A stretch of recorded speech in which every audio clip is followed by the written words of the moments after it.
नमस्कार दोस्तों, स्वागत है आपका इस वीडियो में। दोस्तों, सबसे बड़ी खबर निकल कर आ रही है हमारे भोजपुरी इंडस्ट्री के पावर स्टार पवन सिंह को लेकर के।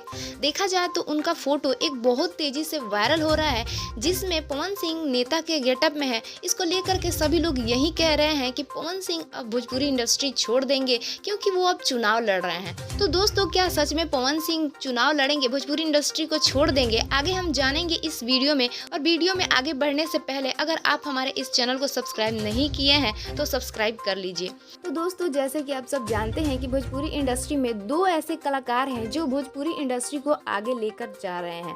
देखा जाए तो एक सबसे पहले खेसारी लाल यादव आते हैं और दूसरा में हमारे पावर स्टार पवन सिंह है। इन्हीं दो कलाकारों की वजह से भोजपुरी इंडस्ट्री टिकी हुई है। और दोस्तों, इस फोटो को देख करके सभी लोग का यही कहना है कि पवन सिंह चुनाव लड़ेंगे, वो शायद भोजपुरी इंडस्ट्री में काम नहीं करेंगे। तो ऐसा कुछ नहीं होने वाला है। पवन सिंह हमारे भोजपुरी इंडस्ट्री के पावर स्टार है, वो भोजपुरी इंडस्ट्री को छोड़ के कहीं नहीं जाने वाले हैं। देखा जाए तो चुनाव लड़ रहे हैं तो लड़ेंगे, लेकिन भोजपुरी इंडस्ट्री को तो छोड़ने वाले नहीं है। पवन सिंह भोजपुरी इंडस्ट्री के शान है और पवन सिंह भोजपुरी इंडस्ट्री के छोड़ने के बारे में सोच भी नहीं सकते हैं। तो दोस्तों, आप सभी को इसके बारे में क्या कहना है, आप अपनी राय कमेंट्स बॉक्स में जरूर बताइएगा।